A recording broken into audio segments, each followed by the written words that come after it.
All right, I will now call this work session for October 11th to order. And I'll start by reading our Who Are We statement. We are the Polk County Leadership Governance Team. If we were to pick one phrase to define us, it would be student-centered, because when we come together to work, we lean on our diverse backgrounds and experiences to ensure that our decisions are focused on providing a high-quality education for all students.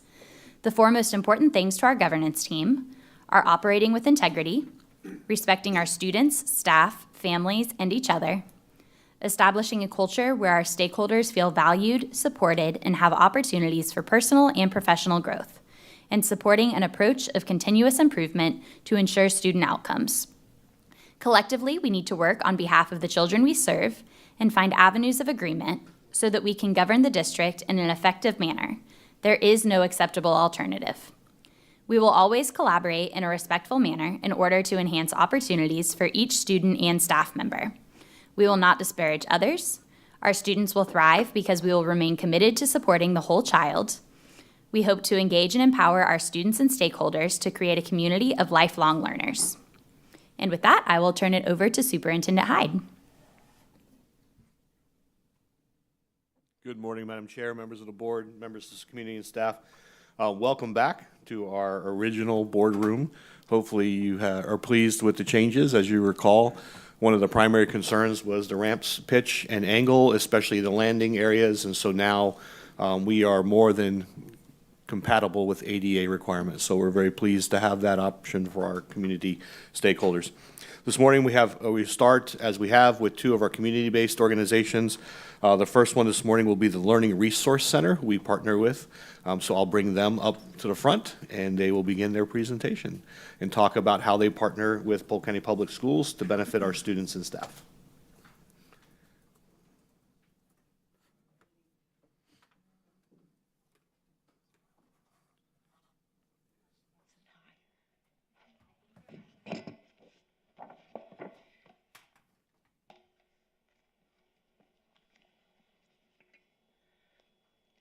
Thank you for the honor of your invitation to join you this morning. I'm excited to represent the Learning Resource Center. I'm Pam Craven, and to bring you the LRC story. Now, a compelling story always has a spectacular beginning, and so does the Learning Resource Center. It begins, well, nearly begins right here with Polk County School Board. It was the early 1970s, and the Junior League throughout North America had an annual project. It was called the Learning Disabilities Resource Center. 105 communities had borrowed space where Junior League members volunteered their tutoring skills to children, school children, who were having problems. About 4 years later, the federal government mandated that school districts supply services for students with learning disabilities. Those things we didn't even have names for back then. Dyslexia, auditory processing, visual impairment. All of these other learning resource centers then went away, except for Polk County's. Because three things happened. The Junior League Board saw the success that one-to-one tutoring had with the students that were being served, and felt that there was a need for such a service for all students in the community, especially for those students whose parents couldn't afford the Sylvan, the Huntington, or the private tutor.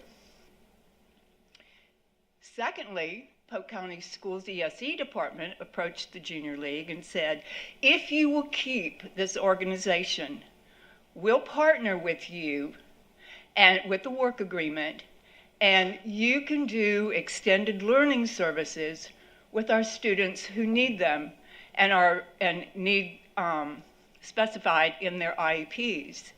And we'll give you a coordinator to work in your center, which was then renamed the Learning Resource Center, to work with your staff to help train them to do that.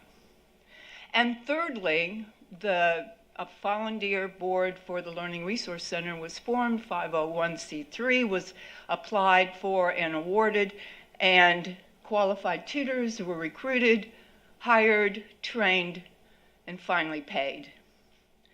Then the United Way of Central Florida approved the Learning Resource Center as one of their service providers back in the 80s to work with underserved Polk County families.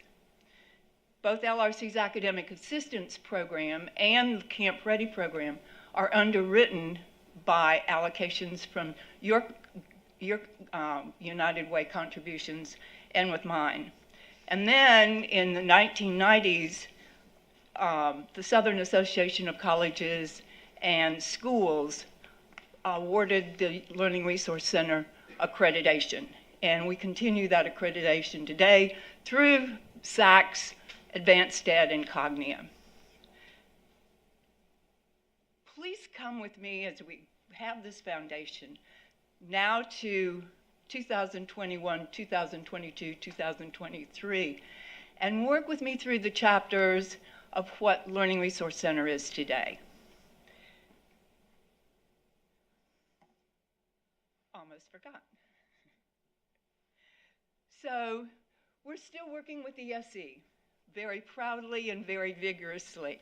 LRC provided services in school or after school or during school to 108 public ESE exceptional student education students and 441 ESE students in private schools through Polk County School Board monies. These students were taught by 146 qualified instructors. After successful LR student outcomes with federal programs such as 21st Century Community Schools and SES, Polk Schools contracted with the LRC to serve Title I populations. So today, LRC works with migrant students, ESOL students, at-risk students, neglected and delinquent students, out-of-school youth, students in shelters, and homeless students. 120 students from 20 school sites last year received needed extended help through these Title I programs.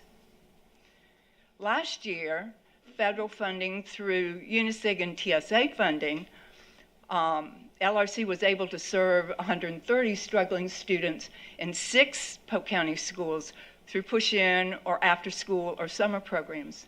And we're proud to say that our schools that needed to improve, improved greatly. One-to-one tutoring. It's still one of our staples of our United Way mission, of our Learning Resource Center mission. One-to-one tutoring is usually paid for with parent pay, but a lot of times United Way funding helps with leverage those fees as well as scholarships from community donors. More than 200 tutors taught 285 students last year in one-to-one programs and saw remarkable results. LRC helped birth the PEP after-school program, which began 8 years ago through the Public Education Partnership in Winter Haven, which is a truly amazing collaboration of government, nonprofit, and community resources. This initiative, the dream of its founder, today serves 59 students. They'll be there this afternoon, for whom home is in or near the Florence Villa neighborhood. But these students attend as many as 7 different schools. The after-school program successfully transitioned to virtual instruction, I wanted you to know, from May 2020 through last December, and opened in person again in January of 2022.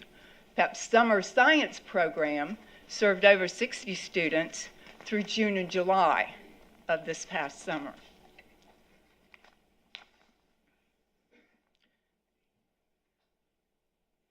Small groups. LSC also offers specific remediation and enrichment programs through small group instruction, such as Mid-Math.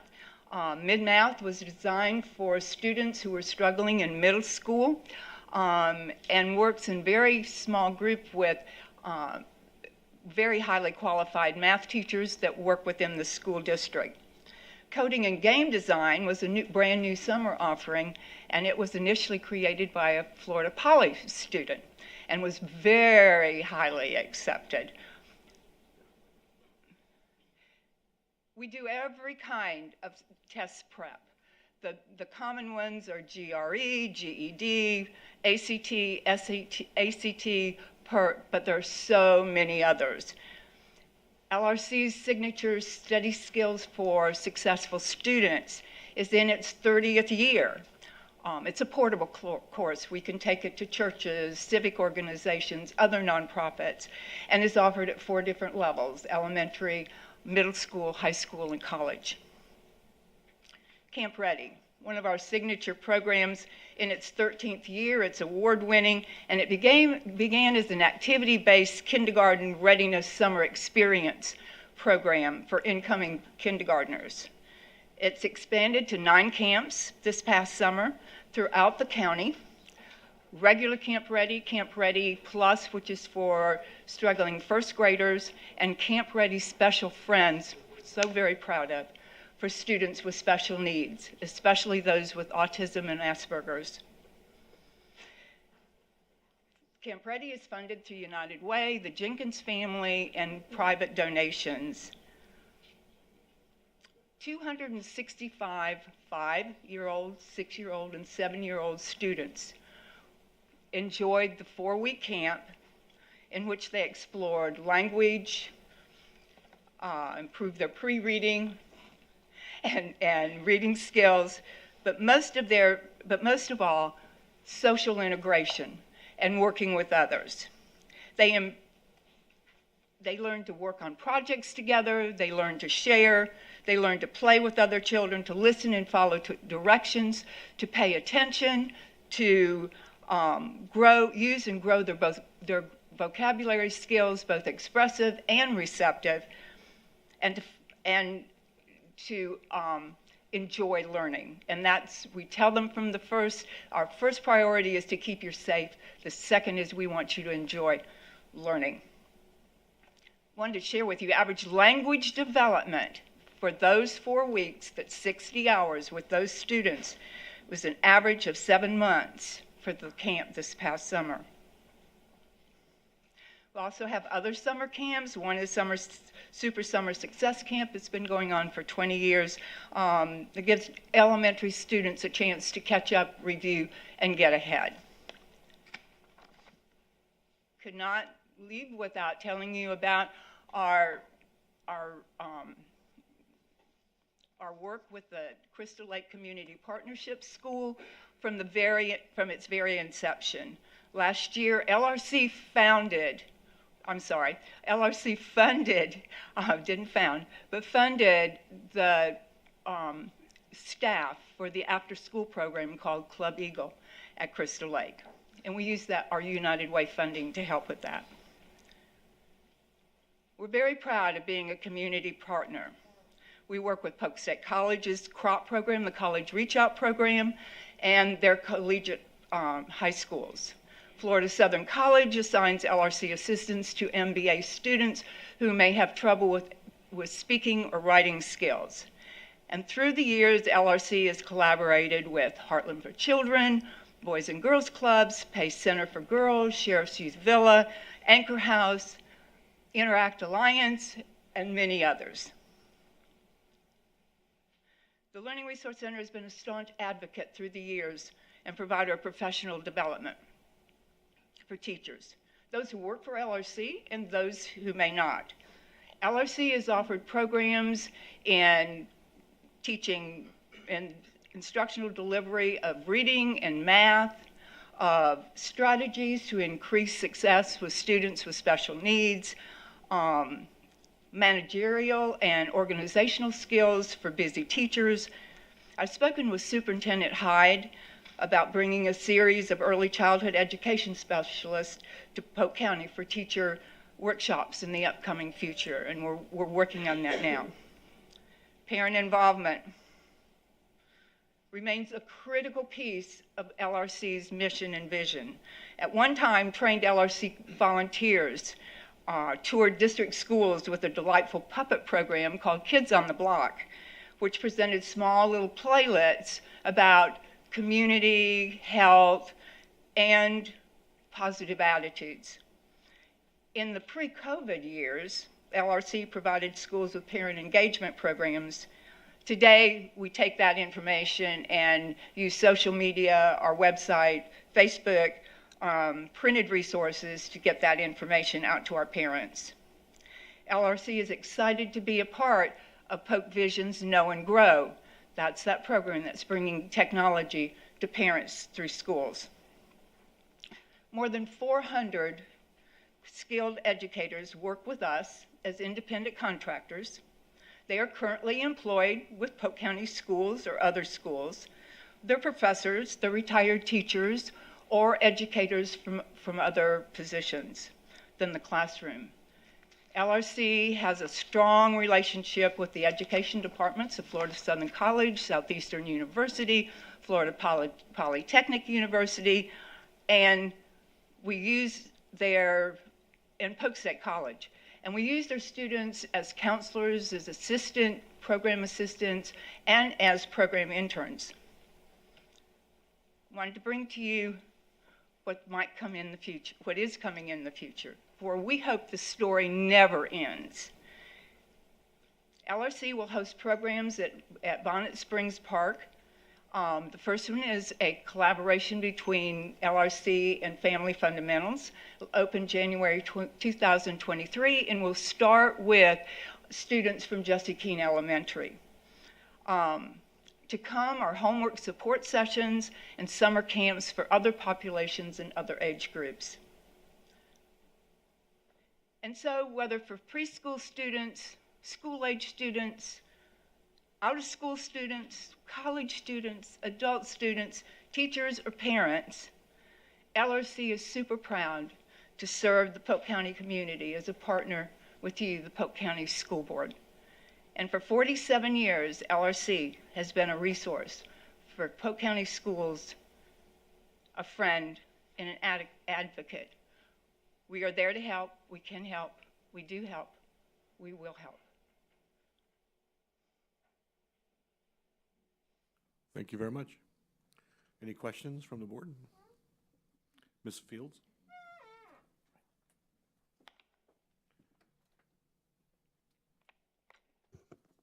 I don't have a question, but I want to commend Ms. Craven and her team for doing an amazing job in our community. You've been doing it for a long time, and all of the work that you all do is very noticeable, and we're very pleased that you are one of our partners. So great job. Keep it up. You're welcome. Ms. Cunningham? Good morning. Thank you so much for being here today. I kind of want to echo my colleagues' comments. I think you're an incredible part of our community. The children and the families that have been served by the Resource Center have been extensive through the years, and I truly look forward to seeing what's going to happen in the future at the Bonnet Center there, Bonnet Springs Park, and very excited because you really serve an incredible group of young people and families, and you guys have done a tremendous job, and we're so blessed to have you in our community. And thank you for taking the time to be here today. Thank you. Dr. Allen? Dr. Craven, thanks for your time. Really appreciate the metaphor that you wrapped your ideas around in the sense of a story. You gave us the chapters, really gave a nice foundation of the work that you're doing.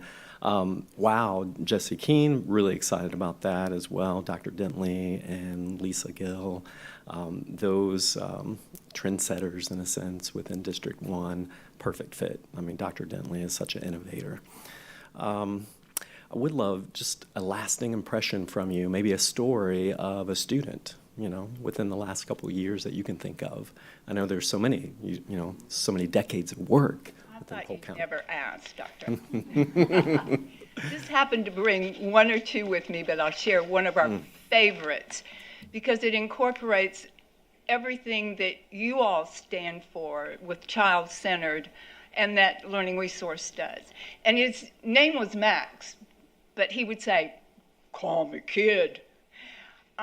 We met Max in kindergarten. He was having such a hard time, and his parents realized that he needed something more. He needed more attention, needed more support, he needed more skills. And so with an IEP, they contact with IEP and through the ESE department, contacted the Learning Resource Center. And we were so fortunate at the time that Kathy Hill, who was one of your ESE specialists, now retired, but who also worked for Learning Resource Center, said, "I'll be his tutor." And she worked with him. Kathy was at Medela Elementary, and he was also at Medela. And she worked with him until he got into middle school. And when middle school hit, it was such a traumatic time for him that the parents decided that he probably needed to do simply Polk Virtual. And I'm not sure whether he did Polk Virtual or Florida Virtual. So we put a coach with him, another very highly effective teacher who worked with him. He'd come to the Learning Resource Center and he'd work through his courses. I have to tell you, in May 2022, he graduated from the Aerospace Academy with high honors, having completed several advanced placement courses with A's, 100 community service hours. He was our United Way Most Improved Student one year and came with his, not a public speaker by any means and doesn't like that. He's on the autism spectrum. And so, but he stood up there and he told his story. He told about wanting to be a pilot. And so as of today, he's flown his first solo session as a pilot, and he's looking to get certified. He is at Embry-Riddle University on a scholarship, and between all of us, the community, you, working for Max, the kid is okay.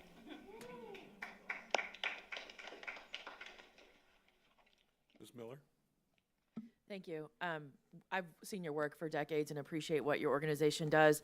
You mentioned that just something we can use to help support the program or for advocating for funding. You do track like the programs at PEP and the other centers, so you track the results from those tutoring sessions. So we can say, I don't know, individually or school-based grades or improvement are tracked to the Learning Resource We Center. do that. We have to do that because of the United Way monies. And Okay. what happens even with Polk County school contracts, let's say the ESE contract that we have with you all, most of the time it's only for 1 hour per week. That 1 hour will maintain where that child is. That's what the research tells us. It's going to take the 2 hours or the 3 hours per week to move that child and fill in those gaps. And so we use our donations from the community, we use our United Way allocations to bring those extra hours to those students. So if we use our United Way monies, we have to pre and post test. We put it into the ANDAR system and it comes out. We compare them with students who haven't gotten those specific services to see if we're really making a difference. So we do have that. In each one of our programs, whether it's in a contract or an agreement, we do informal assessment before with pre and post, and then with most of our contracts, there is a specified pre and post evaluation. With as much progress testing as Polk County Schools is doing right now, we use that too to show improvement. But probably another 30% to 35% of our students aren't in Polk County Schools. So we use other means of assessment for that. Thank you. And the other thing is, I love the parent piece that you do, and I know in the ESC population in Polk County, there are no nonprofits that work with parents in education. So I'd love to, I would love to see maybe support of another nonprofit who could provide information to parents or work with you, especially IEP trainings and things that would help assist parents to understand the process. I wish we had more, but right now we don't. And so since you're already doing a great job with parents, if we could just help with that, even providing information, I would love to be able to assist in that. Okay, and I'd like to talk to you more about that too, because we feel that too. When we work with our parents, and that's part of our program is conferring with the parents, using that tutor as a liaison to share information on how best to work with their students. So if we could do that in a bigger forum or arena, that would be wonderful. Thank you. Thank you, Dr. Craven.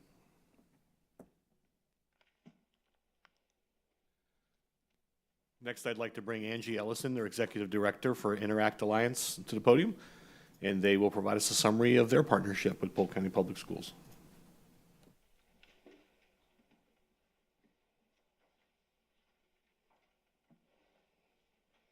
Good morning. I'm Angie Ellison, and this is Samantha McCain. Samantha McCain is the future, so I wanted to bring her with us today. She's the newly named Assistant Executive Director, so we are planning for succession, and she already runs circles around me. So I want to talk to you today. A lot of people just know Interact Alliance as the Red Ribbon people. We are the Red Ribbon people, and we're proud to be that, but we're so much more. So I wanted to talk to you about that today. But first, I wanted to talk about why prevention. Statistically, the cost of tobacco, alcohol, and drug abuse is a $500 billion price tag. So there's a good financial reason, not only a personal and humane reason for us to be involved with substance abuse prevention. Also, it saves lives. You are talking and hearing so much about the fentanyl and the opioid situation right now in our country, but someone who's using tobacco, someone who is chronically an alcoholic, is also cutting years off of their life. So it's so important at every level for us to prevent. It also saves Polk County's kids. So we want to talk specifically about what we're doing here in our community regarding prevention. And it's important also to understand that that drug addiction is a health issue. So I know that sounds simplistic to you. I'm probably preaching to the choir, but a lot of people don't understand that. So it's important that folks understand. So here's one of the most effective slides that I've ever found to try to help people understand why we do prevention education early. You can see here that between the ages of 12 and 26 is when most addicts tell us that they began experimentation or use around the substance of their choice. So it's important for us to get ahead of that, so ahead of that 12 years old age, to educate folks to make the right choices about their health and their bodies. So what are the odds?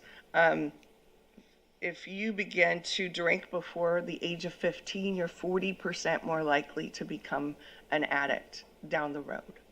If you use marijuana, you're 5 times more likely.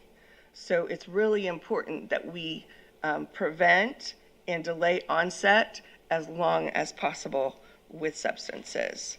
So we gave you all a gift that says own the upside, and that's because we like to turn things upside down on their heads so that we are looking at it from a different standpoint. We don't want to be Chicken Little, that the sky is falling and there's nothing we can do, or Archie Bunker that says, the world is going to hell in a handbasket, and that only the past generations knew how to do things right. We want to tell you that most kids in our community are not making bad choices about substances. So you can see here, these are statistics from every other year we get them drilled down by county from the state of Florida, from a statewide survey, and they're telling us that most kids aren't using. And so we use that with the Own the Upside campaign to parents and adults and the Youth Impact Facts to students to educate folks that most kids are not using. Because if you ask maybe deans and teachers and principals or law enforcement or lawyers, they'll tell you most kids are. And that's because you're hearing all the bad stuff, but not really focusing on the reality. So why is it important to teach that in the community? It's because if kids know better, they do better. If people know better, they do better. If parents know better, they hold their expectations higher for our kids. So that's a very important part of who we are and what we do. So we have 4 strategies that we work on at Interact Alliance. That's awareness raising, that's the red ribbon stuff, and the Own the Upside. We do science-based, evidence-based prevention in schools every day, all day. So it's important that folks know that about us. We do community-based, so we're in those health fairs. We go to those places to let people know about us and our mission. And then we do coalition building. In 2005, both Youth Impact, which is the youth coalition in our county, and Stand Up Polk, which is the adult coalition in our county, began. And so we've been doing that work for several years, and we'll talk to you about what that work entails. I know this is small, but I just kind of wanted to list all those different community-based and awareness-based things that we're doing. And I know you got this probably in your packet, so you can look at it more deeply later.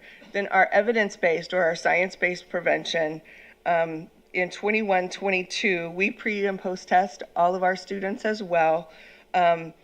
We had a 38.2% increase in knowledge with our students, grades 4 through 9 that we taught. So I would say that any of you as former educators would say that that's a pretty good average, and that's an average that we have sustained since 2001. Between, I would say, 25, 26%, and 42%, depending on the year and the population. These are some of the schools that we served last year. You can see that we'll do private schools, we'll do charter schools, we'll do regular run-of-the-mill public schools, and we will do small groups of homeschools if they ask us. So we believe that everyone is at risk of substance abuse, regardless of your background. This is not the kind of nonprofit that only serves a certain population. We believe that it's an equal opportunity offender, and we want to prevent in all areas. Here is our social norms that I talked to you about. We also go into the schools usually in the cafeterias, but in some sort of common area, and have a table where we teach about those social norms that we were talking about. The fact that 88% of students do not use alcohol. Use that for example, that's actually not the right, it's 84% for alcohol. And we have all kinds of interesting ways that our youth talk to youth.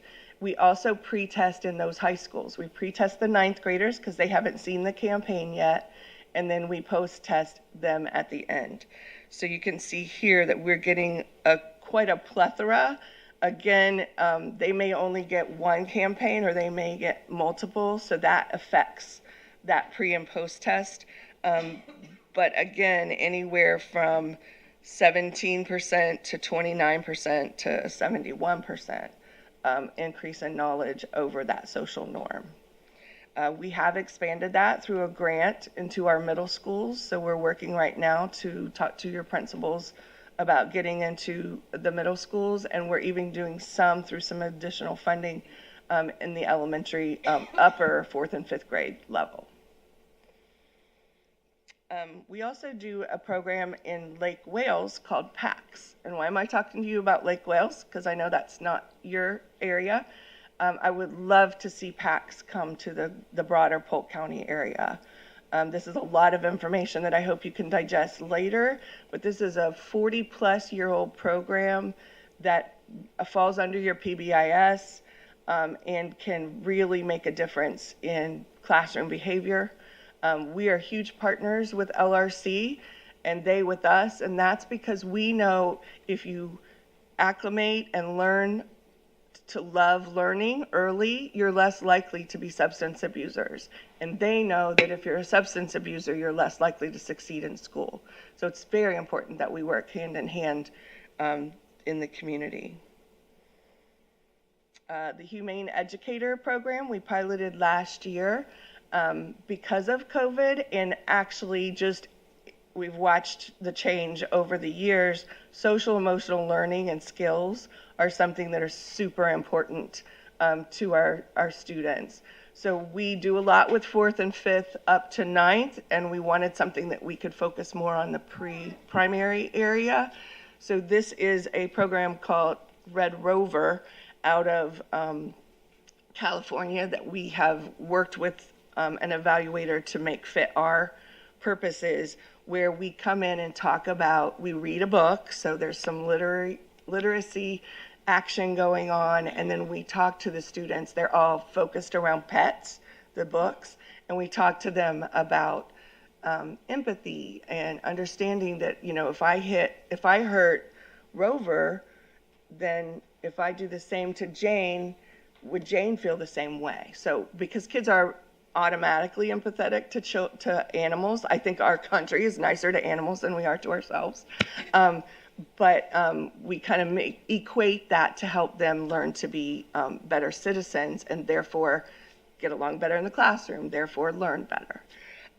So we can use a live animal if it works out in the schools, in the classroom with allergies and things like that. Or you can see here where we have the big, huge stuffed animals. We also partner with the Polk County Shelter, with the Sheriff Shelter.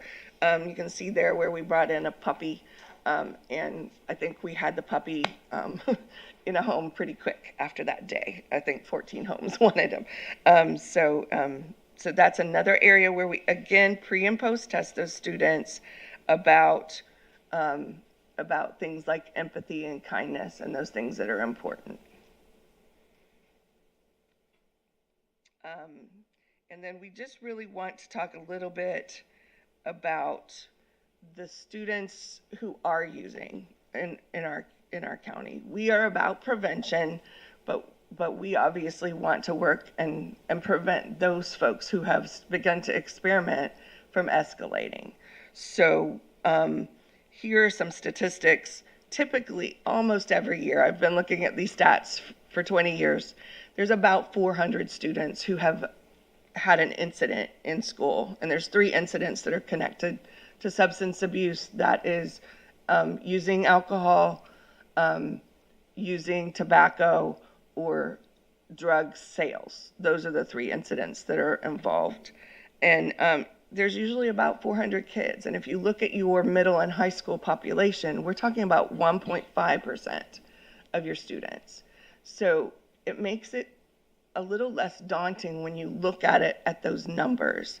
Is our future hope is that we can partner to put together a program that would really work deeply with these students, where they're not only getting our evidence-based drug education, but also some mentoring and also maybe some redirection in terms of their schooling. If you put them right back in that same environment after they've come from an alternative school, they're going to go right back to the same behavior, most likely. So if we could look at assessing them for what their skills are, potentially working with them to get their GPA where it needs to be so that they can be on target to be at one of your academies, working towards a career, that would make a huge difference. We call ourselves the anti-dealers or the dealers of hope, because that's what we want to do, is we want our kids to think, well, there is a reason for me not to destroy my body and my life, because I do have hope for the future of something I can do. And I believe that these 400, this 1.5% of our students needs that infused. So we hope that we can talk about a future project there with you.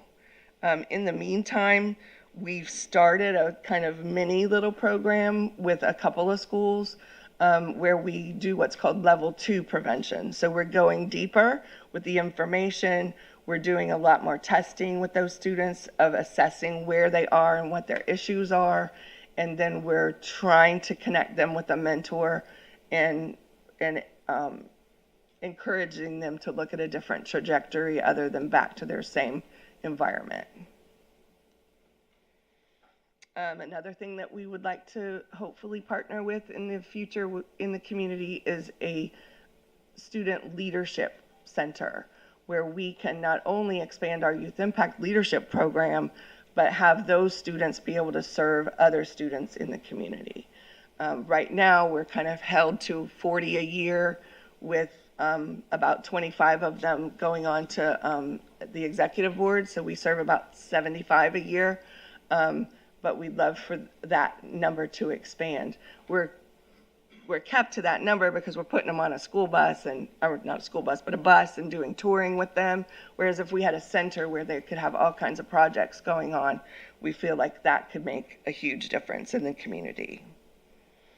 So Stand Up Polk is, like I said, the coalition that works in the community. There are coalitions all over the country under the federal government. We were awarded with that grant in 2010 and now have aged out of it. It's a 10-year grant. But these are the kinds of folks that sit on that coalition, and this is the process that they go through. They're assessing the needs in the community, they're finding what our priorities are, and then they're creating projects, implementing those projects, and then evaluating how those projects went. Sam has served as the coalition coordinator for both Stand Up Polk and Youth Impact in the past and future and present. These are some of the projects that they do. The On the Upside Summit is an educational day that we like to have once a year for everyone in the community to talk about these kinds of things with them and bring in experts from all over the country to talk to them. We haven't been able to do it due to COVID for the last couple of years, so we're excited to say that we'll be coming in February 21st, I believe, is the date that we have just established at the Stewart Center. We'll be giving you more information about that. We also, through the Stand Up Polk Coalition, have, and through the sheriff's charities, what's called Own the Upside but Avoid the Downside. And this is a trailer that is the replica of a teen's bedroom. So inside you will find the poster child for every risky behavior there is. But the whole point is to help our families and adults who care about kids to go in there and see what are the warning signs, what do I watch for, and what do I do? What are the resources that I have if I'm seeing these things? And we also give them some pretty basic parenting strategies to deal with these issues. So again, we would love to come to a school, to a church, to anybody in the community that will come and tour our Own the Upside, Avoid the Downside trailer. Then Youth Impact.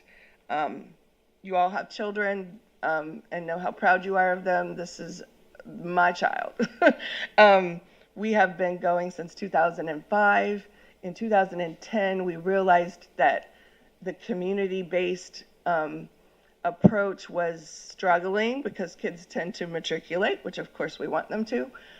So we adopted the leadership development model like you would see at Leadership Lakeland, Leadership Bartow, Leadership Polk.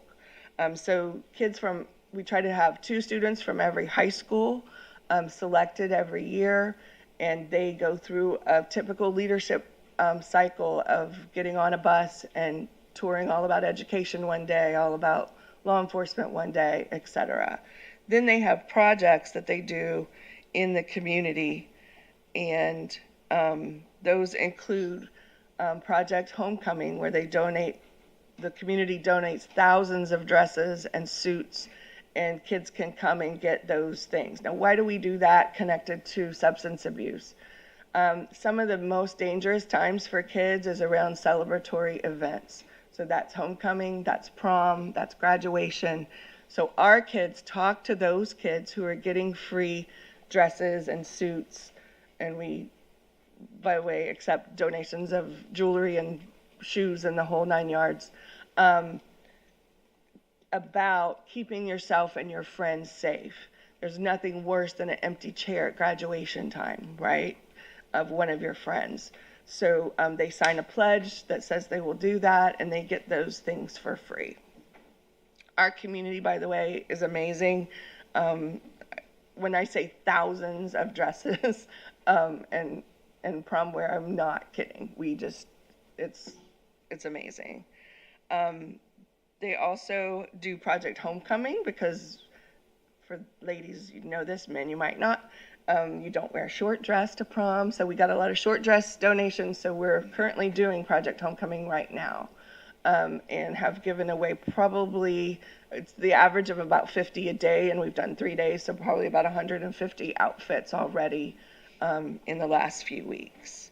The mall semi-donates a space, and it looks just like a store, and we try to make it a very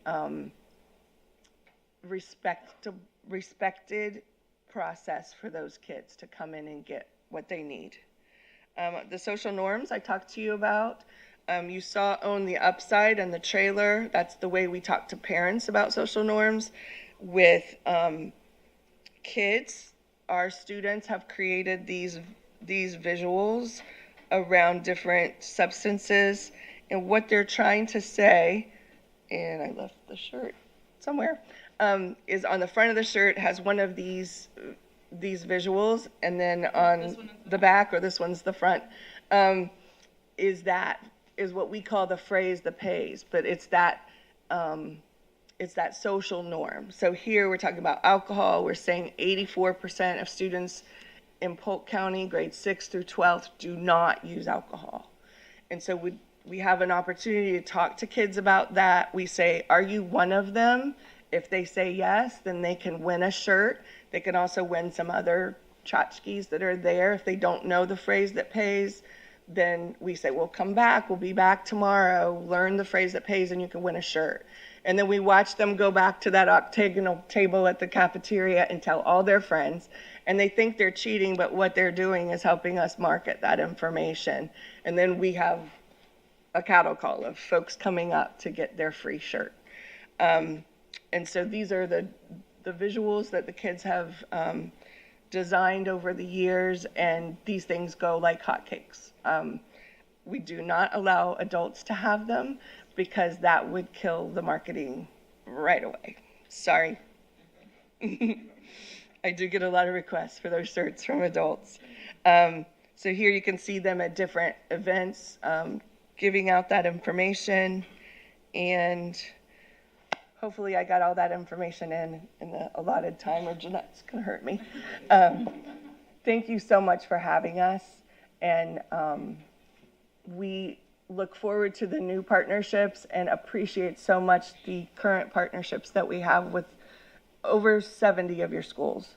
And our blue sky would be to be in every school. Ms. Miller? Thank you. I think that would be everybody's blue sky to have you in every school.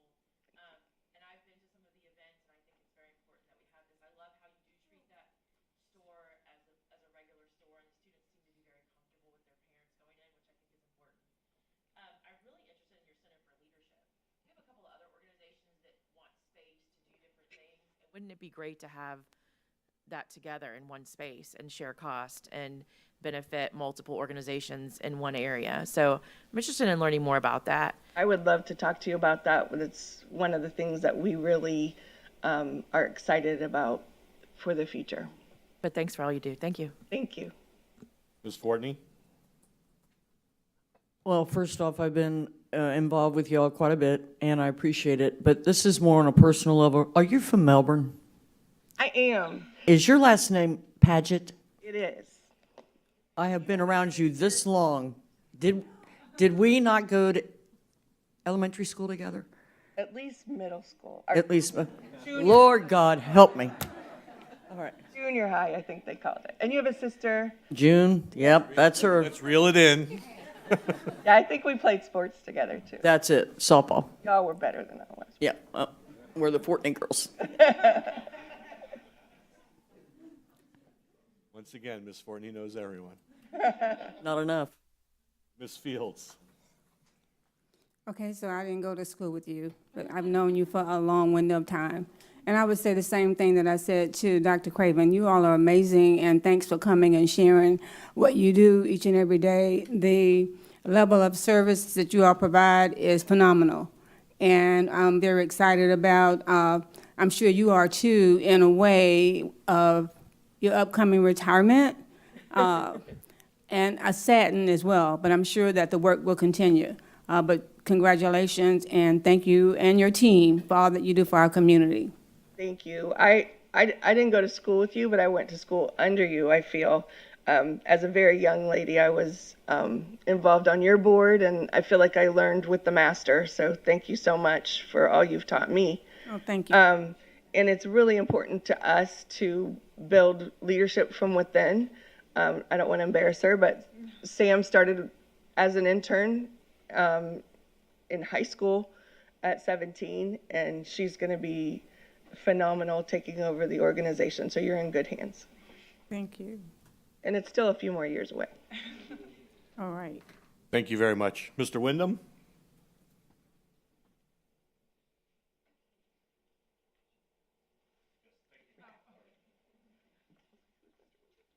Next item before the board is a naming request. This came through their SAC committee as required. It also has the support of Mr. Wilson, their board member.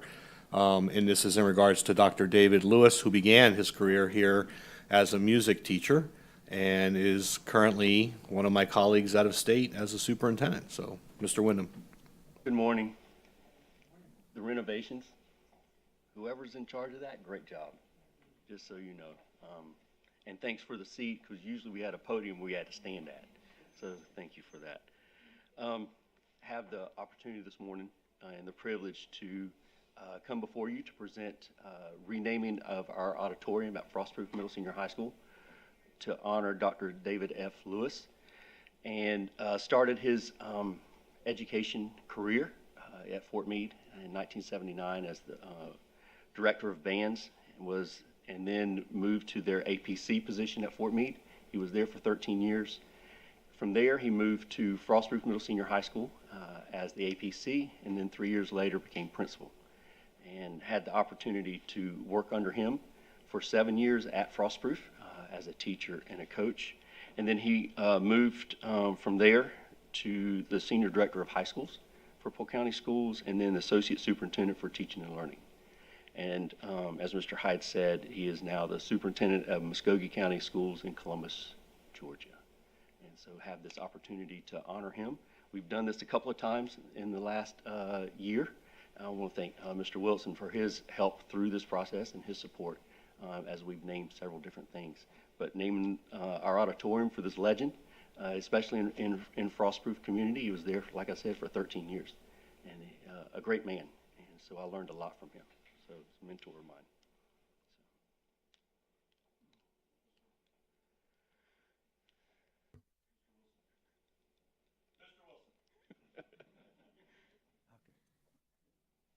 Oh, I'm so sorry. Dr. Wilson now. Pardon me. Oh, there we go.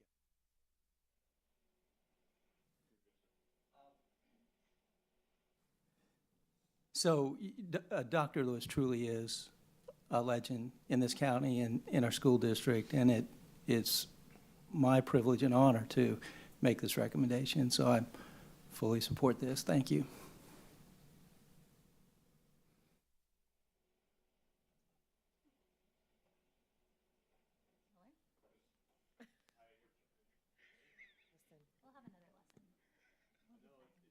Reason mine turns off when I go to the speakers list. Yeah. Ms. Miller. Thank you. No, I appreciate this, you coming forward today as a community member who sat and listened to people that worked in our district and who were on the board.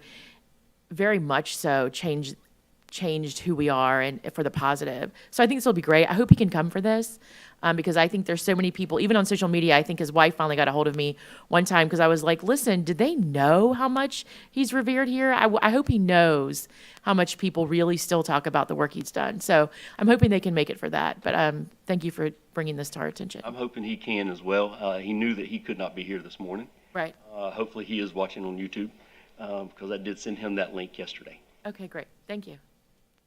Just a little bit more background for the board. I think we are seeing more naming requests post-COVID. I think we're seeing an uptick in that regard in particular. Additionally, by the next formal board meeting, the board will see a proposed policy for naming conventions as it relates to revenue. We've had a conversation of late. The board has a policy about naming what I refer to as legacy naming. Based off someone who's dedicated a proportion of their career here, who has passed away, or those types of circumstances. We have a very thorough process on that. The board showed and expressed an interest recently in naming rights as it relates to revenue generation. We have done a great deal of research. There are almost a dozen states that we've pulled information from, and we've asked them to share, and we're still collecting that information. All have been willing to share, various school districts, how they create their fee structure, and it does vary significantly. And so we're having to take into consideration the communities in which some of these schools and school districts are located. So for example, one school district may charge a specified amount each year for naming rights for an auditorium or a gymnasium or an athletic field. I can assure you that there are other school districts that are far more affluent that have other types of partnerships that are gaining or able to request 10 times more. So we've seen huge swings in how much money school districts have requested. So I'll bring a proposed schedule before the board. In the state of Florida, the only other county that I become aware of is Lee County. And so we have pulled their documentation. We have, for obvious reasons, not requested their fee schedule because they're dealing with other issues right now. But we have informally requested that when things kind of settle down and they get an opportunity, we'd love to see what they charge for naming rights for certain facilities on their campuses, and then for what duration. Is it an annually contracted, or is it a lump sum that allows it to stay in perpetuity for 10 or 20 years? Because with respect, we are naming facilities, but 10 or 15 years from now, there'll be a whole other group of individuals that we want to honor and recognize, and that puts us in a position of contention because what are we naming after those individuals? So if we so choose, and that would probably be, hopefully, most of you on the board would still be in your positions, but it has to be determined. So, but I wanted to assure you that that is coming, and Mr. Talbot has been of great assistance as well. He's been reaching out to through his peer group. And as you know, he's not just connected here locally, but he has great contacts across the nation, so he can get other information. We are not basing any of our fee structure off of what college universities garner, for obvious reasons. They typically can generate a lot more revenue than we can. But Polk State does have a schedule for how they name rooms after certain individuals. So we may take some of that information, but not necessarily their fee structure. So I wanted to provide you with an update so that you weren't caught off guard when you see that again in the near future. Mr. Wyndham? One of the other things about Mr. Lewis is, so our school was built in 1977, but we did not get the auditorium until 2004. So we were utilizing our gymnatorium, if you want to call it that, which still has a stage, still has the curtains up and all of that stuff that we utilize for plays and concerts and so forth. And so once Mr. Lewis started this process, he was gone by the time it was completed. Mr. Stephen White was there at the time that it was completed, and but he had the vision in order. And so it's basically almost like an education foundation. It just funnels those dollars into the appropriate program. So, Okay, I look forward to that discussion. Thank you. Mr. Wilson. I'm sure y'all have thought this through, but I see, from my perspective, I see legacy and, commercial funding being two different things. So you could have a situation where you have an individual, you want to name a facility after some individual because of their contributions, and then secondarily, you have a commercial entity that wants to sponsor that. And there's a way around that. You can do both, right? You can have the Joe Smith Auditorium sponsored by some major corporation. So you can have both on, on the same facility. I've seen that pretty routinely. So it doesn't have to be an either-or situation, right? And I just wanted to mention that. Correct. Thank you. Ms. Wyatt? Too, we are looking at timelines for both of those things and that those would be retroactive as well. Not saying that we definitely would take it off after 15 years, but that we have the opportunity to change things after 15 years or whatever the number ends up being. Yes, ma'am. And currently, the proposal primarily rests on if there's a request. So if a facility is named after someone and it goes beyond the terms or years of time that we've allocated, we would not remove a name until a new request came in. That's not the intention. But to Dr. Wilson's point, I got it right that time, sir. It is something that can be done jointly. And there are individuals who would look to sponsor a facility with someone else's name on it because it just simply says sponsored by. So there are those opportunities, and we'll look forward to bringing you that in the near future. Thank you. Thank you, Mr. Wyndham. The last item for workshop today is a hurricane update. I will provide the board with a formal written summary of all of our financials as it relates to this, but there's a lot of really proud accomplishments that I want to make sure we highlight today. The number of individuals, we had well over 250 individuals who worked throughout the storm to continue to support our community. With the exception of our special needs shelter at Ridge Community High School, we get let me rephrase that, and law enforcement. Law enforcement is an amazing partner. There were multiple law enforcement agencies and officers at all of our shelter sites throughout the storm, many of whom were actually still transporting individuals at the start of the storm before it got too severe. But well over 250 is the count we have now. Individuals gave up of their own time and walked away from their own families to continue to support our community. And that really is to be commended. And I wanted to assure the board, we will bring those individuals in at board meetings to be recognized for their commitment. I mean, these are individuals who stayed on site. And I'll give you an example. Many of our principals were on their campuses for 48 to 72 hours straight. They refused to leave. One principal in particular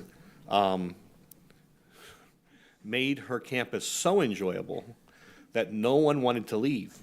She did a movie night, she provided candy and popcorn for families, but they focused on kids, and that's something I don't want to get lost in this. But she focused on making sure they had lots of activities and things for children to participate in to help alleviate any fear that they may have had throughout the storm. But the family the next day, when they were asked, okay, are you ready to go home? They were like, no, we got air conditioning, we got power, we got movie night, I got childcare. So they were reluctant to go home initially, and they did. But that principal, okay, was the first one to sign up to cover another school. So even though we were closing that school shelter, she was one of the first ones to sign up to cover Ridge Community High School when we knew that we needed additional assistance. And that's the level of commitment we have across the board. Our administrative team, our facilities, our maintenance, our custodial service, our food service did an incredible job. And we did the best we could to accommodate our staff. As you know, we sent staff home early so they could prepare. I commend the team for allowing us to expedite payroll so that staff could get paid prior to the storm. We compensated staff throughout the storm so that they would not miss any days. I mean, we're allowing laundry service on our campuses. I mean, we're doing everything we can to continue to support our community of educators, regardless of what position they have. But everyone is to be commended, and I want to again reassure the board that we are taking care of them. Many of them had significant property loss themselves, including one of our administrators who again stayed at a shelter for 72 hours only to find out that their roof was completely damaged and removed to the storm, and they had a lot of significant damage to their home. So that's the reality for many of our employees, but they continue to give of themselves to support our community. I'm very proud of that. Operating 17 shelters is no joke. We were able to accommodate almost 30,000 residents. We were surprised, given the manner in which the storm was approaching, its level of severity, that we only hit a peak of 14% utilization. We were very surprised. But we did find that there were pockets of very high utilization, and that may require us to revisit and revise or reconsider some of our shelter sites. For example, one of our largest shelters was Mulberry Middle School with well over 550 individuals who arrived. So we may have to reconsider Mulberry Middle and move that shelter to Mulberry High School. There are a lot of lessons learned throughout this. We also, in addition to having special needs shelters, which we were very much prepared for, our pet shelters, we want to say thank you to Sheriff's Office and to Animal Control. They provide us with kennels for all 3 of the animal pet-friendly shelters. I want to say thank you again to maintenance and custodial and our facilities teams who line those areas with Viscaline so we can make sure that residents can bring their pets. And we are very specific in what the requirements are. But we have to revise some of our requirements because there are pets, for example, young puppies or kittens that are not old enough to be fully vaccinated. So we did take those animals in. We simply isolated them in other rooms because there's always the risk of some other communicable issue amongst small pets. So we were very careful and intentional in how we did that. We did not allow any pets on our campuses without a kennel. It's simply not safe. It's not conducive. We do that in an effort to protect other animals, but also to protect our employees, which is a primary concern that I have, but to also protect the shelter residents during the time of the storm. And we had great participation. Tenor Rock was pretty much at capacity, as was Kathleen High School. Some of the other issues we have to address, so that's more of a procedural issue we're going to write into our manual. We are going to bring before the board a 5-year comprehensive capital plan. All of our shelters need to have generators. Every shelter, with the exception of Ridge, lost power throughout the storm at some time.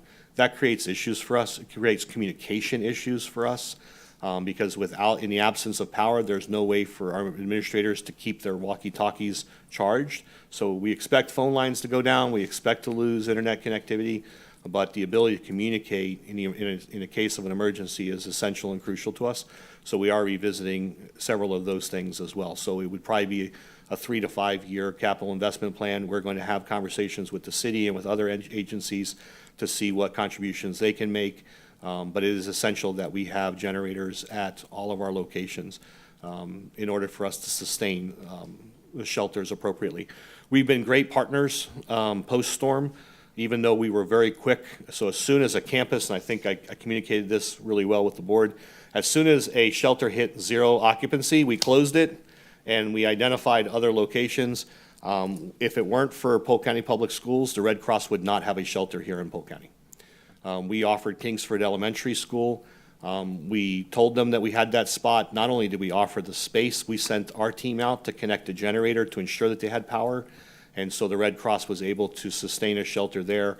And primarily post-storm, the concern was floodwaters.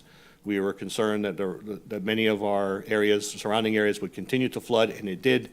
To historic levels, and so we saw a lot of displaced families that were looking for new places to stay temporarily while their homes were underwater. So we were very lucky to be able to find ourselves in that position. Additionally, what I want to highlight, all of our schools had some level of damage, but we are very grateful and very fortunate that we did not sustain any significant damage to our campuses. Mr. Davis and I, when we sat in the EOC, we actually had a map of all of our school sites, and we overlaid the significant windstorm that was coming in on that top left edge of the storm. And at one point, Mr. Davis leaned over and said, "I think the radar's frozen and it's on a loop." And it wasn't. It was simply that storm sat on top of us for almost 3 hours and just was not giving any indication of moving on.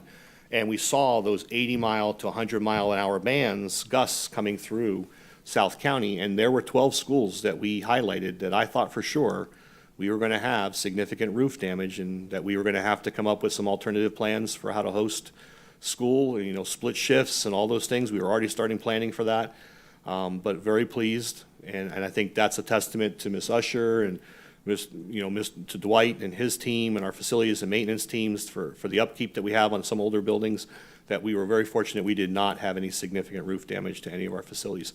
Lots of tree and debris damage. Obviously, with falling trees, that means some of our fences were addressed or were impacted. So the fencing contractor's already out.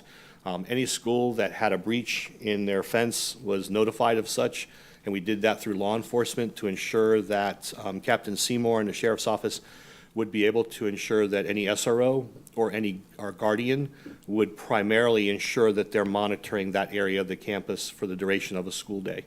We were very quick to reopen. As you know, it took us about 24 to 48 hours to really get back up and running. We required power. What most people don't realize is our ability to provide food service, and not just hot meals, is also contingent upon sanitation. We have to have a hot water heater that has the ability to reach certain temperatures for hand washing and preparation and those things. We did have some internet connectivity issues the first day. We had 3 schools that were still down. We had to take down 8, but we're very grateful for the telecommunications groups that they were able to get all of our internet back up within less than 7 or 8 hours, which was less than the projected timeline. So we were able to get back fully functional. We brought staff back on Monday to make sure that they were able to visit classrooms. While we did a great effort, I mean, as soon as the storm passed, I believe that we had our sweep team going out, our damage and investigation teams. 5 or 6 of those teams went out immediately following the storm. And as the storm was still dissipating from the local area, as soon as the EOC gave us the all clear that it was safe to put vehicles out there, we did. They were quickly reporting. We asked the principals to stay off their campuses until such time as that team had been there, primarily to make sure there are no down power lines and no roofs that had caved in, those kinds of things that would create a potential safety issue for our administrators and their teams. And so once they got the all clear, we messaged that. We were very fortunate. But additionally, the cleanup that took place afterwards, we needed to have staff. So as much as our teams went out and visited every campus and did walkthroughs, there's always those instances where we may have missed something, right? There may have been water intrusion in a closet, and we may not have seen that. So to share with you, there were over 2,000 work orders that was submitted post-hurricane as a result of teachers returning and staff returning to their areas of operation to ensure that we got everything reported, everything from ceiling tiles that showed area that leaking, water intrusion under cabinetry, closets, everything was captured, windows that needed to be potentially resealed. So all of that's been captured. Ms. King and her team are working very closely, obviously under Mr. Pitts's guidance as our chief of staff, to ensure that we get everything properly captured and submitted for reimbursement. Also very pleased the fact that we sent almost 50 individuals to neighboring counties, and primarily Lee County. We sent 36 facilities and maintenance staff. We sent 10 custodians and 4 of our diesel mechanics. They all took their work trucks. We sent box trucks with them, along with any materials, equipment, and supplies that they felt they may need.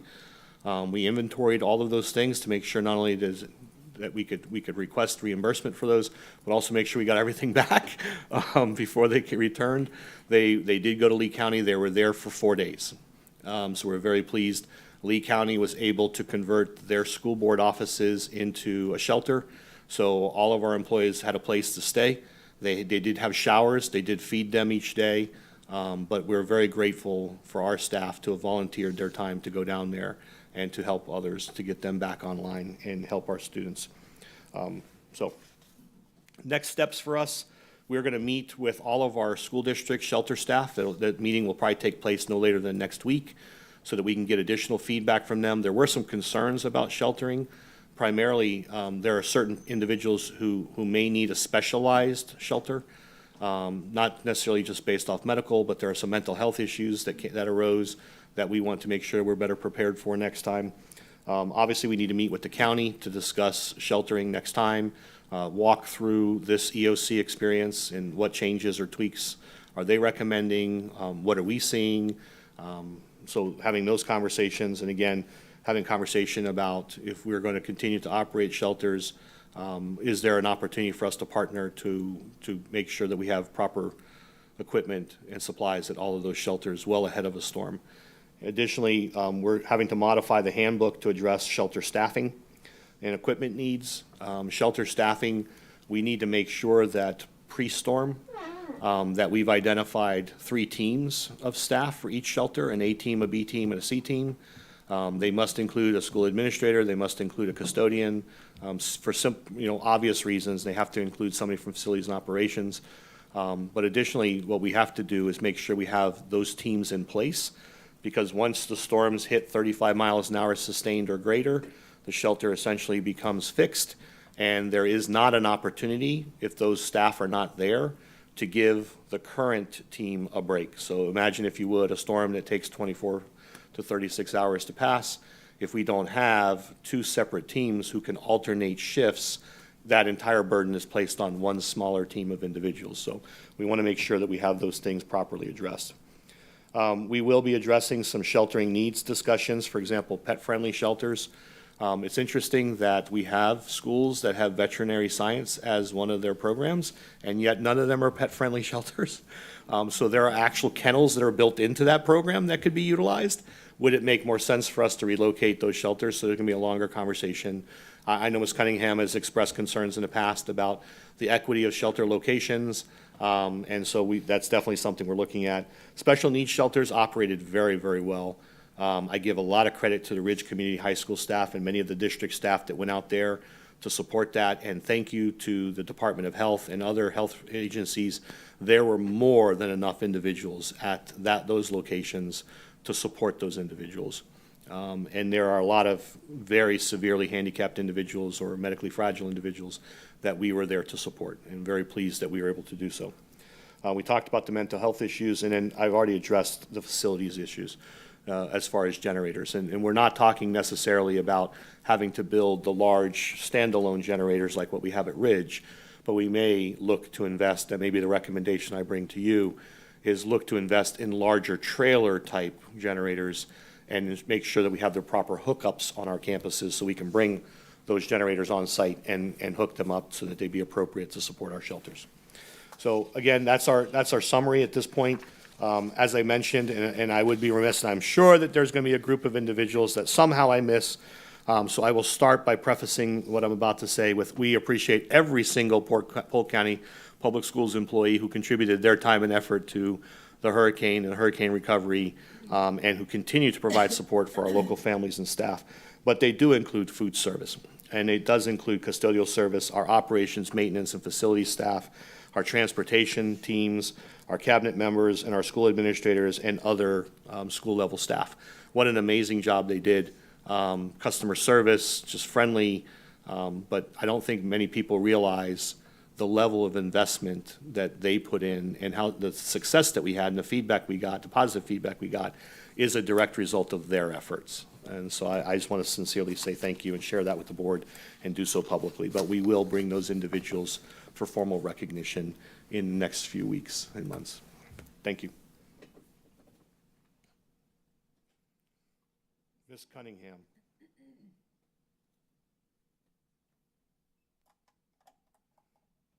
Okay.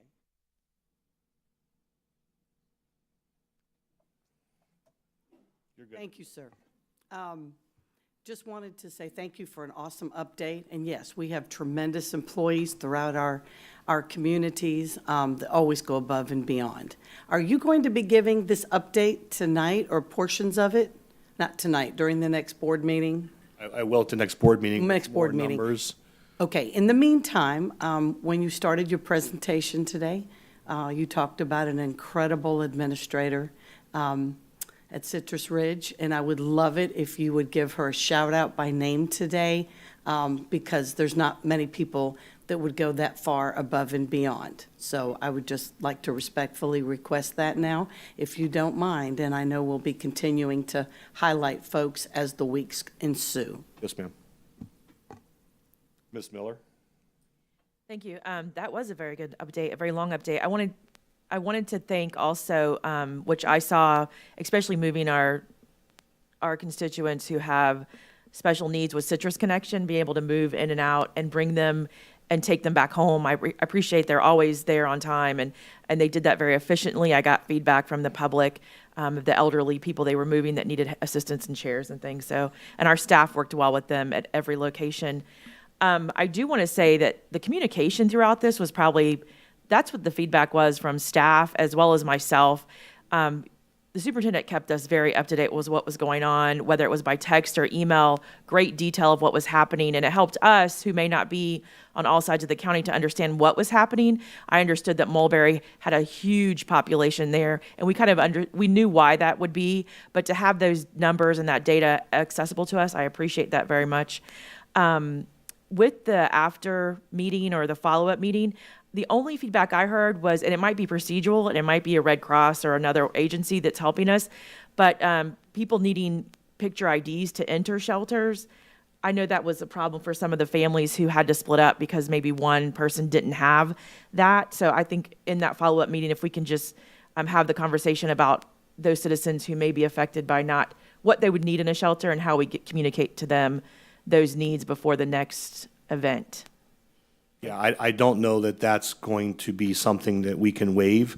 That is done intentionally to make sure that no one with specific felony arrests or convictions are allowed into shelters. And so that's something I'd have to address with law enforcement and other agencies.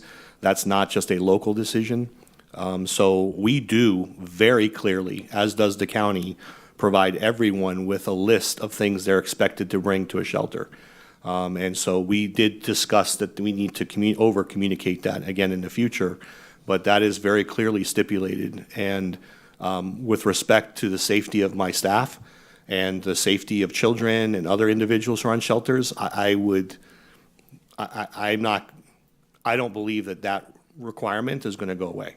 No, I don't think it should go away, but I think maybe what we had an issue with in our migrant population in Mulberry are people who may not have the proper ID or an updated ID. And I think working with churches in that area or faith-based organizations that could step in to help, who may be willing to help with that. But I know that there's a resolution and we can find that. Dr. Wilson? Thank you.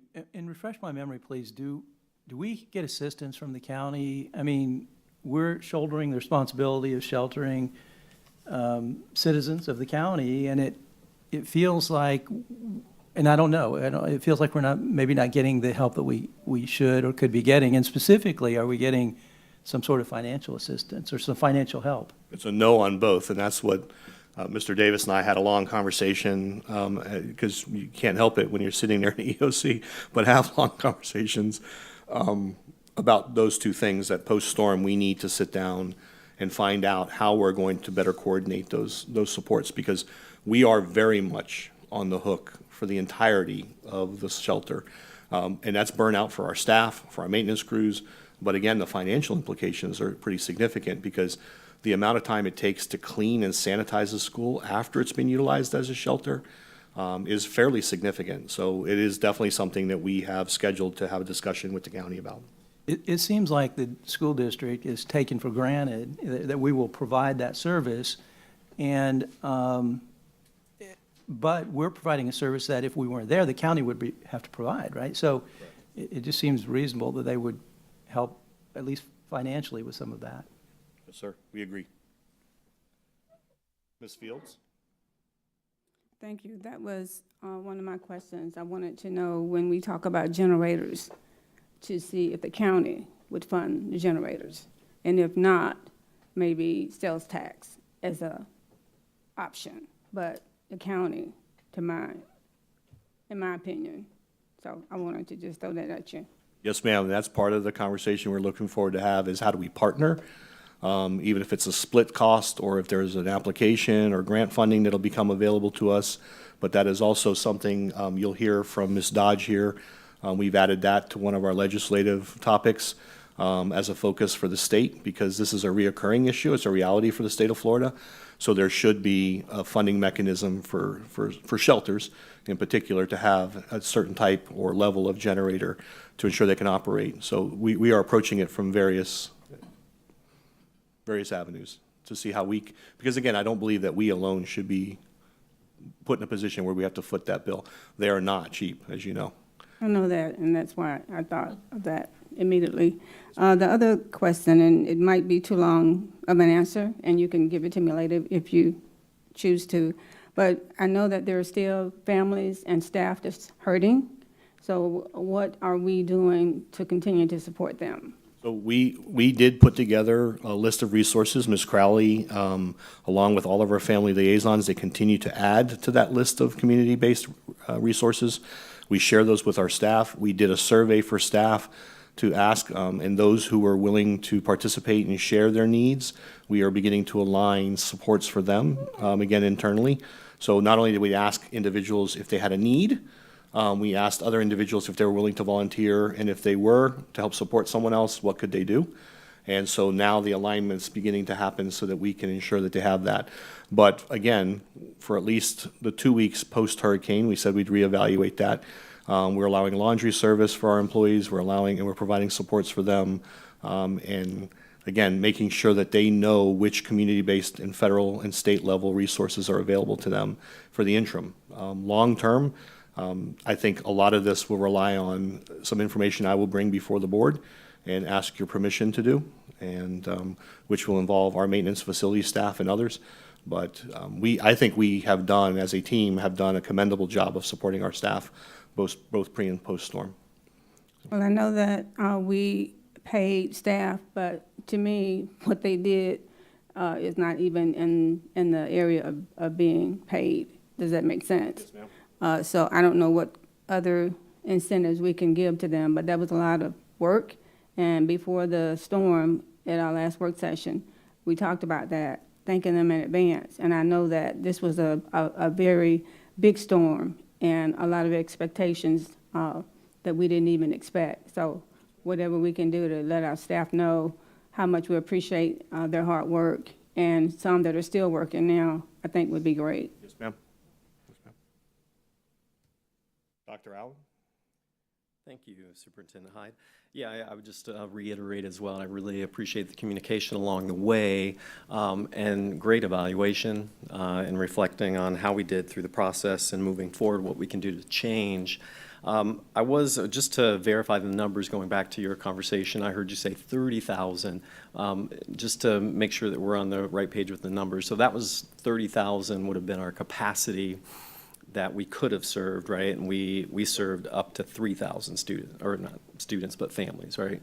Well, I can't say families. We had 14% utilization 14% of, utilization. and it's 29,800 and something, so I rounded it up to 30,000, so. Indeed. Including pets. Great. So, as you come back to us, I think some of the data that I would like to see is how many out-of-county residents did we serve? Because I know that, we're saying that we expect Polk to maybe service Polk County Board of County Commission in a sense to help and partner with us. But if, we are, I think, a hub, a shelter for those coastal cities and counties as well. So I'm just curious how many actually came into Polk County as you report back to us in the future. I think the one thing is we look at the 17 shelters, we're at a 14% capacity. At what point, in your discussions with cabinet and so forth, is there a shelter that, or we didn't get to a particular threshold? Do we just, strike that shelter moving forward? I'm just curious how you plan to address that, but maybe some thoughts around that. At what point, do we minimize from 17 shelters to 15 or to 13 to reduce some of our cost and so forth? But obviously, we put that at risk, but if we have, like Jenkins was really close proximity to Highlands Grove Elementary, so if Highlands Grove was, pretty low in capacity and utilization, we could have, utilized the other space that would have been close by. So those are just a couple thoughts as we come back. But I don't know if you have the data on out-of-county. We do not. It's not something that we're provided, so we're going to have to petition that, request that from the county. We don't track that data. Okay. The county does. And I can tell you on a dashboard that I can see, it does not break it out by local or non-county resident. So we would have to request that information. And if it's, I don't even know if they have the filter, but we could request that. As far as shelter consolidation, and that's a gray area for me, and respectfully, I'll have to say I don't know the answer to that. There may be an expectation that we have to provide for a percentage of residents, And so that's what kind of dictates the number of schools based off that percentage. I don't know that that's true. I'm kind of assuming that right now, but I'll work with Mr. Davis and others to find out, and I'll make sure that the board gets a summary of those requirements. And, but I do think, to your point, if we have shelters that are in close proximity to each other, and they're not specialty type shelters, it would make sense to spread our shelters out a little bit more. It's very difficult to activate shelters in succession. So to say, well, we're going to activate certain shelters, and when they're full, we'll activate another. This, you know, this storm in particular showed, you know, the changes in its trajectory. And basically, the county, especially for the special needs shelters, needs about 48 hours to prep a site. And that's really why we had to close on Tuesday. Otherwise, as a school district, the board knows it was my intentions to stay open on Tuesday because the storm was projected to come in later. But the needs to schedule and get staff located, I mean, and it proved itself to be accurate. So it was good and thoughtful, and the foresight they had to ask us to open a day early was very good, because Citrus Connection, while they do an excellent job, they're very limited in the hours that they can operate. They do not transport at night, and they definitely will not transport in their vehicles in those gusts, those wind gusts that came in later in the evening. So it's a safety issue for many, but I definitely think it's worth the conversation about shelter locations, especially before we make any subsequent investments or potential investments on those campuses. Thank you. Thank you. Madam Chair, that completes the workshop. It is Nikisha Leatherwood is the principal. As I thought Ms. Cunningham asked for me to share that name later, but apparently it's now. So it's Nikisha Leatherwood, who is the administrator at Citrus Ridge Academy. It's K-8 school, and who did an absolute phenomenal job. But respectfully, she did as well as countless others. So absolutely. So thank you. Ms. Miller? Talking about logistics of the shelters, I think it would be a great opportunity to partner with the Lake Wales district, because what I understand, there was not a shelter in Lake Wales or Frostproof, and people were coming into Winter Haven and they were registering them at the shelters we had available. And I think that would not only share the cost, but just for the residents of Lake Wales not having to travel that far, if we can look at that option, I think that would help. It is one of our schools, so it should meet the requirements of a shelter at the high school.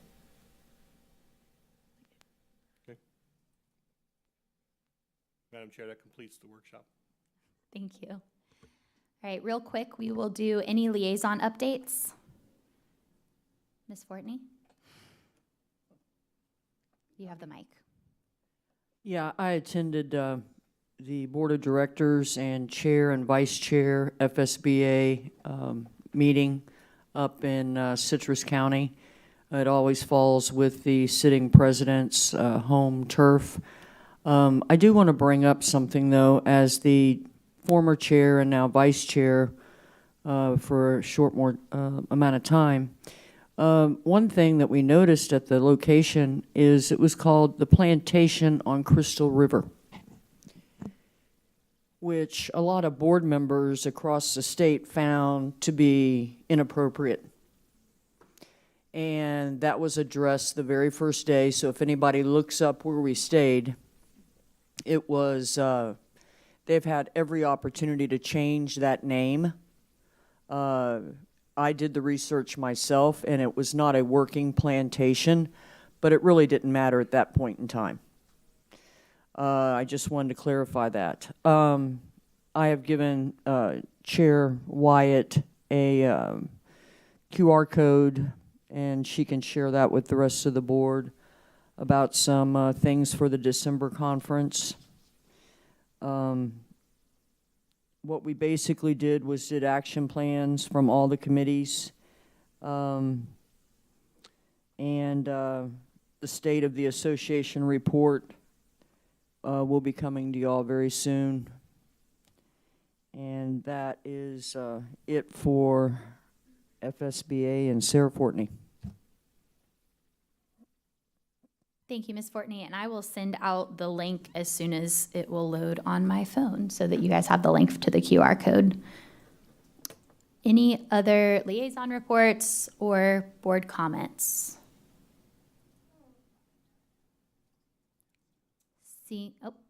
Ms. Cunningham. Thank you, Madam Chair. We have a very distinguished guest amongst us today. We have a board member who has recently completed his doctorate degree, and we are so incredibly proud of you and the time and talent that it took to work so hard in achieving your doctorate degree. I know that both your children have achieved that, and I just think it's so wonderful that we sit amongst each other and that you were able to complete that while you were still a board member with us. So, Dr. Allen and I would like to request, because we did this last time, that we sing a song, yes, for He's a Jolly Good Fellow. Hey, Dr. Allen and Ms. Cunningham. Well, we want everybody to join us. We'll join you, but your mics are on. Oh dear, are you ready? Let's do it. Okay. For he's a jolly good fellow, for he's a jolly good fellow, for he's a jolly good fellow, nobody can deny. Woo! Congratulations, and we're very excited for you and wish you the best of success with your doctorate going forward, sir. All right, and seeing nothing else to come, oh, sorry, Dr. Wilson would like to respond. So I think singing happy birthday is easier. Yes, And you know, you can put any words to that tune that you want, right? that's true. Thank you. It's very kind of you to share that with me. And I'd just like to share this. My doctorate is in business administration with a concentration in accounting. But I worked really hard to find a program where they would let me pursue a dissertation that was really near and dear to my heart, and that has to do with K-12 education, as you know. They initially, when I worked with these folks, they said, no, that's education, and you know, your degree is in business. And so I said, how about if I tie it to unfunded mandates, funding, and budgets? And they said, okay, but you have to have a certain percentage of your dissertation tied to that. I said, no problem. And so I was very fortunate to be able to do something that it was that I was passionate about. And I'll tell you, and anyone who has a doctorate knows this. It is not easy. It is a lot of work. But doing something you have a passion about makes the journey easier. So I'm happy it's over, and thank you for that. Seeing no further business to come before the board for this work session, we will adjourn this work session and be back at 11? Okay, we will be back at 11 for our workshop.